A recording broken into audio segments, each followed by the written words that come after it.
सभा में हुई बैकडोर भर्तियों को लेकर विधानसभा अध्यक्ष ने बड़ा फैसला लेते हुए बीते दिनों विधानसभा की भर्तियों को रद्द कर उत्तराखंड के लोगों को एक बड़ा संदेश देने का काम किया है। वहीं दूसरी ओर विधानसभा अध्यक्ष ने कहा है कि जो विधानसभा में नियुक्तियां की जाएंगी उसे पूरी पारदर्शिता के साथ किया जाएगा।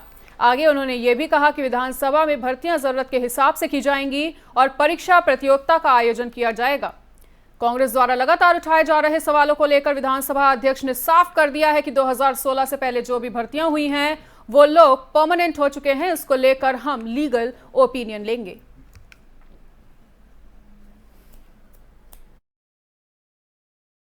में जा रहे हैं, जिसका मतलब ये है कि उत्तराखंड की दोनों विधानसभाओं के लिए हमें कितने लोगों की आवश्यकता है। राइट साइजिंग के बाद अगर लगता है कि हमें और लोगों की आवश्यकता है तो ऑब्वियसली ट्रांसपेरेंट तरीके से एग्ज़ाम लिया जाएगा और उसके हिसाब से फिर हम कार्य करेंगे। कांग्रेस के एक वरिष्ठ नेता ने कहा कि अभी अधूरा निर्णय आया है, 2016 से पहले वालों को लेकर के अभी निर्णय नहीं है। देखिए, ऐसा है कि उससे पहले के जो लोग हैं वो रेगुलर हो गए हैं और जब कोई परमानेंसी आ जाती है तो उसमें हम एकदम से कोई निर्णय नहीं ले सकते हैं। मैं लीगल ओपिनियन ज़रूर लूँगी कि उनकी जो नियुक्तियाँ हुई हैं वो किस आधार पर हुई हैं, सही है कि गलत है और हम इस पर क्या कर सकते हैं। प्रमोशंस की भी बात उसमें हुई है और उसको भी हम देखेंगे। में जा रहे हैं, जिसका मतलब ये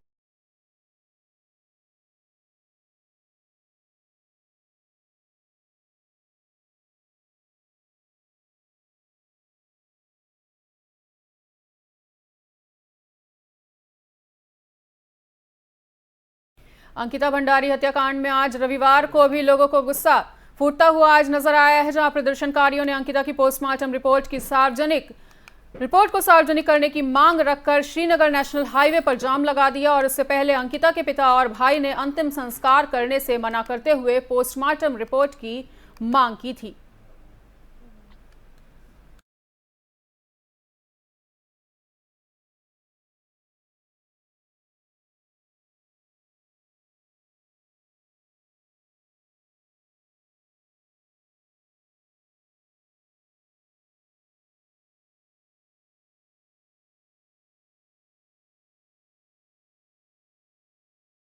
पोस्टमार्टम रिपोर्ट को सार्वजनिक करने की मांग की गई है। प्रदर्शनकारियों ने उत्तराखंड सरकार के खिलाफ जमकर नारेबाजी भी की है। मांग की गई है कि दोषियों के खिलाफ सख्त से सख्त कार्रवाई की जाए। आरोप लगाया गया है कि सरकार ने साक्ष्य मिटाने के लिए रातों रात ही वंतरा रिजॉर्ट पर बुलडोजर चलवा दिया था। अंकिता के भाई अजय भंडारी का आरोप है कि अंकिता को नदी में फेंकने से पहले उसके साथ मारपीट की गई थी। अंकिता की पोस्टमार्टम रिपोर्ट के बाद जिलाधिकारी पौड़ी डॉक्टर विजय जोगदंडे से संपर्क करने पर उन्होंने बताया कि रिपोर्ट संभवतः सोमवार को आएगी। पोस्टमार्टम रिपोर्टों को सीधे कोर्ट में पेश किया जाएगा और नियमानुसार रिपोर्ट को सार्वजनिक नहीं किया जा सकता है। आप देख सकते हैं कि किस तरह से लोगों में गुस्सा फूटता हुआ नजर आ रहा है और जनता ने बद्रीनाथ हाईवे को जाम भी कर दिया है।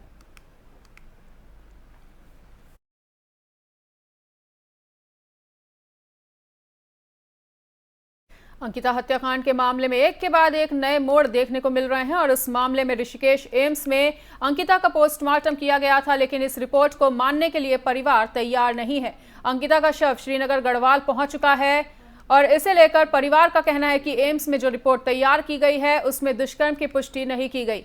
आरोपियों का संबंध राजनीतिक पार्टियों से है, इसलिए इस मामले को दबाने की कोशिश की जा रही है। हम एक बार फिर से हमारे क्षेत्र में पोस्टमार्टम करवाएंगे और परिवार वालों का कहना है कि गरीब की बेटी को कोई खरीद ना सके, इसलिए उसे दुष्कर्म कर मार दिया गया है।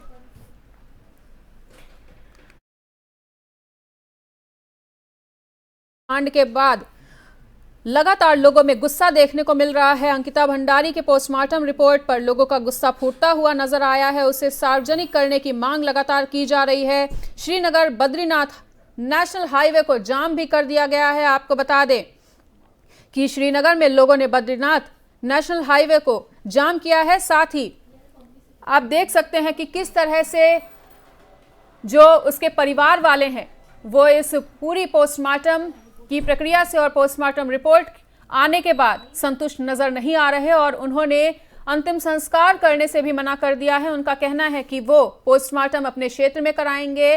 पोस्टमार्टम में धांधली करने का भी उन्होंने आरोप लगाया है। आपको बता दें कि रिपोर्ट में दुष्कर्म की पुष्टि नहीं हुई है। ऐसे में परिवारजनों का कहना है कि एम्स की रिपोर्ट हम मानने को तैयार नहीं हैं। अपने क्षेत्र में दोबारा से पोस्टमार्टम करवाएंगे और उसके बाद ही अंतिम संस्कार की प्रक्रिया की जाएगी। आपको बता दें कि परिवार ने मामले को दबाने की आरोप लगाए गए हैं और जिस तरह से आरोपियों का जो संबंध है वो राजनीतिक पार्टियों से है, ऐसे में परिवार वालों का कहना है कि इस मामले को लगातार दबाने की कोशिश की जा रही है।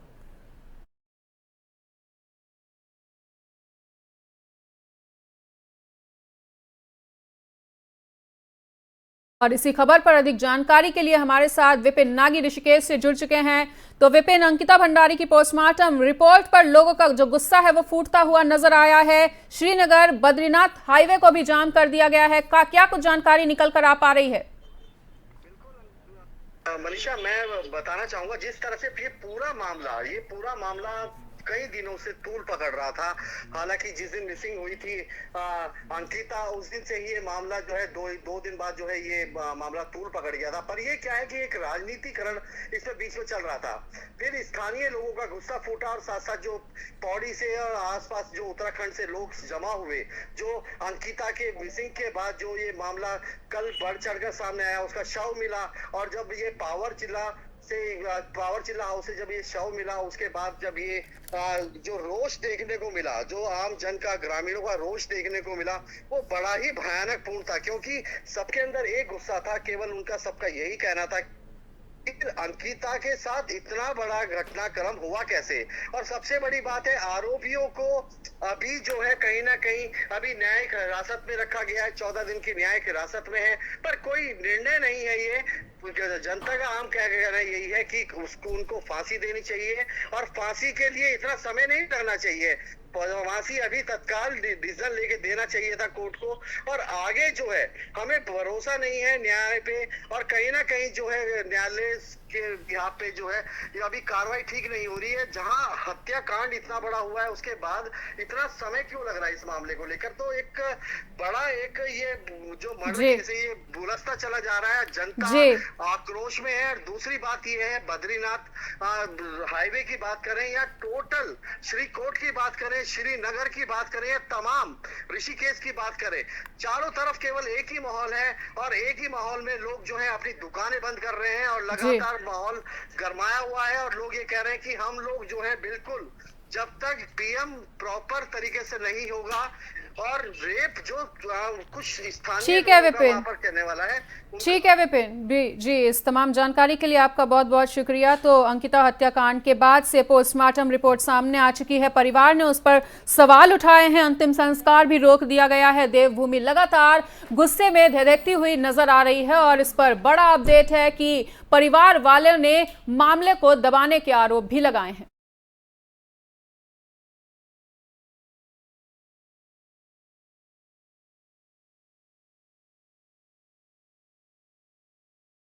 मसूरी लंढौर गुरुद्वारा साहब के तत्वाधान में 105 सालाना दीवान धूमधाम से मनाया गया है और इस मौके पर गुरुद्वारे में गुरु ग्रंथ साहिब का पाठ और शब्द कीर्तन भी किया गया। विश्व शांति के लिए अरदास की गई। वहीं गुरुद्वारा लंढौर साहिब के तत्वाधान में निकाली गई शोभा यात्रा मलिंगार होते हुए लंढौर बाजार कुलरी माल रोड से गांधी चौक तक गुरुद्वारा साहिब ट्रस्ट तक पहुंची।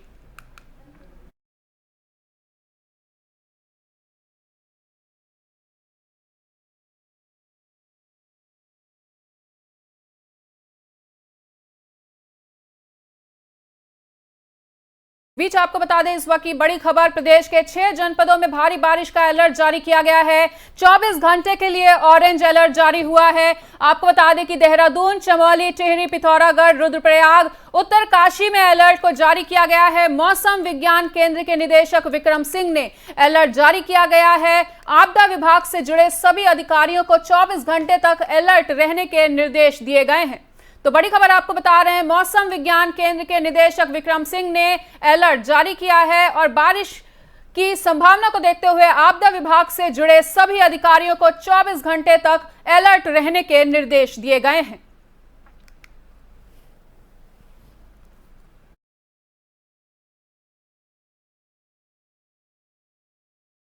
चंपावत जिले में देर रात हो रही लगातार भारी बारिश के चलते जनजीवन पूरी तरह से अस्त व्यस्त हो गया है। वहीं टनकपुर चंपावत नेशनल हाईवे कई जगहों पर मलबा आने के चलते बंद हो चुका है तथा कई राज्यों की सड़कें भी बंद हो चुकी हैं। वहीं टनकपुर पूर्णागिरी सड़क में किरोड़ा नाले के उफान मारने के बाद यातायात भी बंद हो चुका है। तो बारिश से पूरी तरह से जनजीवन अस्त व्यस्त है और आपको बता दें कि कई रूट्स भी डाइवर्ट किए गए हैं और डीएम नरेंद्र सिंह ने तमाम अधिकारियों को अलर्ट मोड पर रखा है।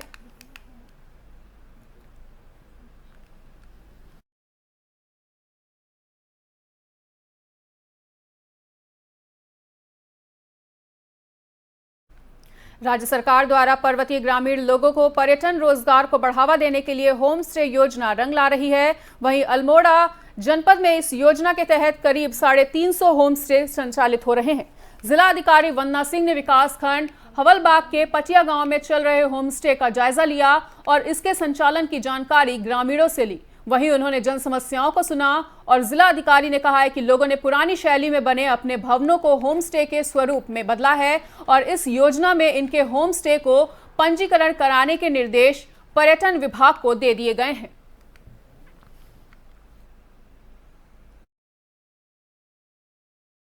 ये पाटिया विलेज में हम लोग हैं अभी। यहाँ एक प्रोजेक्ट चल रहा है यूनिवर्सिटी के सहयोग से। उसमें सभी जो गांव वाले लोग हैं जिनके पास पुराने घर हैं जो प्राचीन शैली पर बने हैं, वो अपने घरों को रेनोवेट करके होम स्टे का स्वरूप दे रहे हैं। इसमें पर्यटन विभाग के साथ हम लोगों ने इन सभी ग्रामवासियों की बात कराई है। तो इनके होम स्टे योजना के अंतर्गत पंजीकरण कराया जाना और इनके जो अन्य मूलभूत सुविधाओं की जो आवश्यकताएं हैं उनकी पूर्ति के लिए विभाग को निर्देशित किया।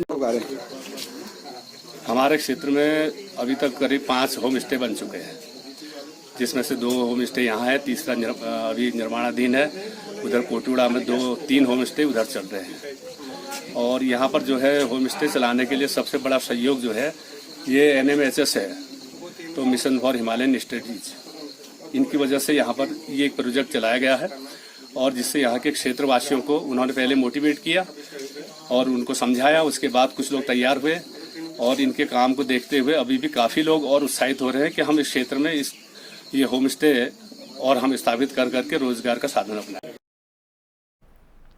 उत्तरकाशी के विश्व प्रसिद्ध गंगोत्री धाम में सभी श्रद्धालुओं और तीर्थयात्री आज अंतिम श्राद्ध पर श्रद्धालु पितरों का तर्पण और पूर्वजों की पूजा अर्चना करते हुए नजर आए और आज के दिन सभी श्रद्धालु पितृ पूजन के दौरान पंडितों और साधु संतों को भोजन करवाते हैं।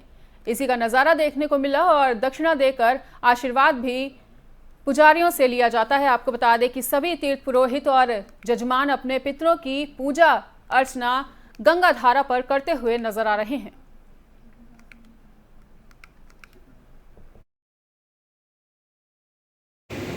जो राग है उसे अगर माँ गंगा का जल स्पर्श कर जाएगा तो उन्हें अवश्य मुक्ति होगी। इसी कारण से माँ गंगा का अवतरण इस पर हुआ है और पितरों के लिए सर्वोपरि जो तीर्थ है वो गंगोत्री माना गया।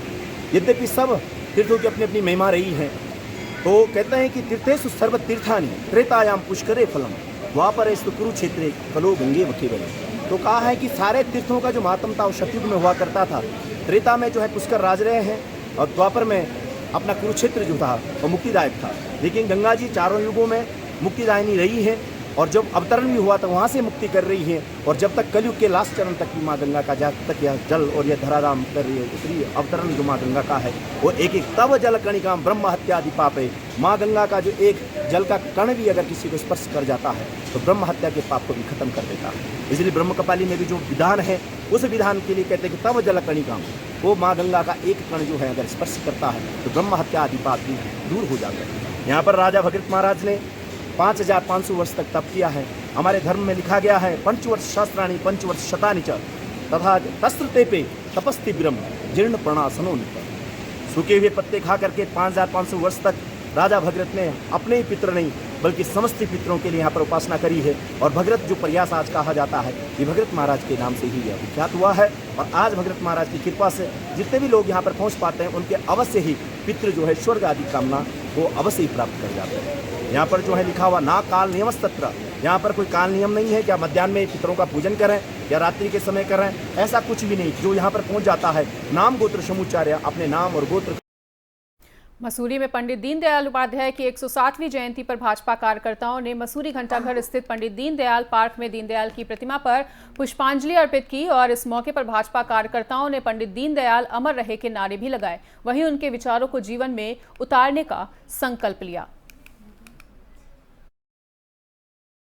आज पंडित दीनदयाल जी की 107वीं जयंती के शुभ अवसर पर आज मसूरी भाजपा मंडल द्वारा यहाँ पर उनको श्रद्धापूर्वक उनको जो है श्रद्धांजलि दी गई है, उनका जन्मदिन मनाया गया है। और निश्चित ही आप देखिए जो भी विचारधारा उनकी रही है उसी विचारधारा को आगे जो है पार्टी के हर कार्यकर्ता उसको आगे ले जाने का काम कर रहा है। चाहे अंत्योदय की बात कर लीजिए आप, चाहे उनके जो राजनीतिक विचार था उसको ही आगे ले जाने का काम किया जा रहा है। और उनका जो कहना था कि हर हाथ को काम और हर खेत को पानी, जिससे जो है देश की खुशहाली हो, वो ये मंत्र लेकर जो है आगे आज हमारे प्रधानमंत्री इसको आगे लेकर चल रहे हैं। और निश्चित ही जो विकास की बात आप करें तो उनका कहना था कि विकास जो है, जो विकास का फल है वो उस आखिरी पंक्ति में खड़े हुए आखिरी व्यक्ति तक पहुँचना चाहिए, गरीब व्यक्ति तक। जो और फिलहाल देवभूमि उत्तराखंड में इतना ही। खबरों का सिलसिला आगे भी जारी है, देखते रहिए FM न्यूज़।